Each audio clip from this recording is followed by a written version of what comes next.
Perkenalkan, nama saya Anggraini Injil Manangkalangi dari Universitas Pembangunan Indonesia, Fakultas Keperawatan. Saat ini saya akan menjelaskan tentang pentingnya berbahasa Indonesia yang baik dan benar, serta santun dalam komunikasi keperawatan, dan fungsi dan kedudukan bahasa Indonesia.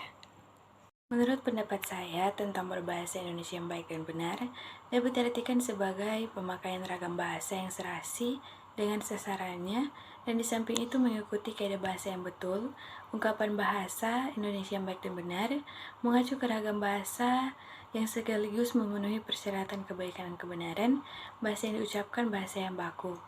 Bahasa Indonesia yang baik dan benar mempunyai beberapa konsekuensi logis terkait dengan pemakaiannya, sesuai dengan situasi dan kondisi.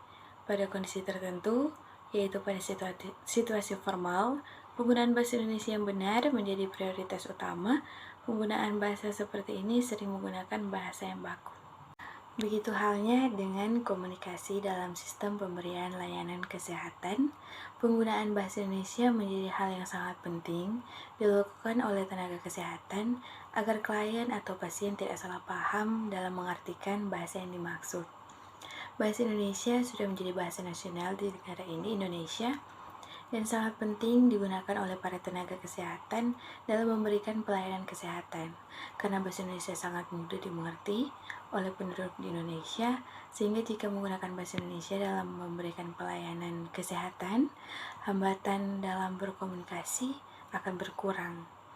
Walaupun demikian, sebagai tenaga kesehatan kita harus tetap menghargai dan menghormati bahasa daerah yang digunakan oleh seorang pasien atau klien, karena sebagai tenaga kesehatan kita juga harus tetap menghormati dan menghargai budaya atau bahasa yang dibawa pasien atau kliennya.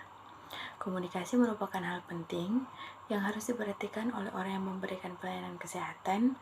Dalam komunikasi, faktor yang sangat berpengaruh adalah bahasa. Oleh karena itu, dibutuhkan kesamaan jenis bahasa yang digunakan agar tidak terjadi kesalahpahaman dalam berkomunikasi. Pemahaman terhadap kedudukan dan fungsi bahasa Indonesia dapat menjadi dasar dalam menumbuhkan jiwa nasionalisme kaum muda dan pelajar.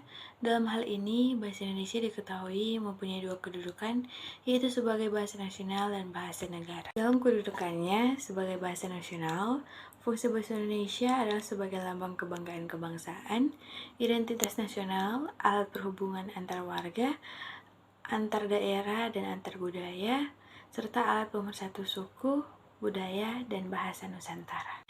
Sedangkan dalam kedudukannya sebagai bahasa negara, fungsi bahasa Indonesia adalah sebagai bahasa resmi kenegaraan, bahasa pengantar pendidikan, alat penghubung tingkat nasional, dan alat pengembangan kebudayaan, ilmu pengetahuan, dan teknologi. Terima kasih.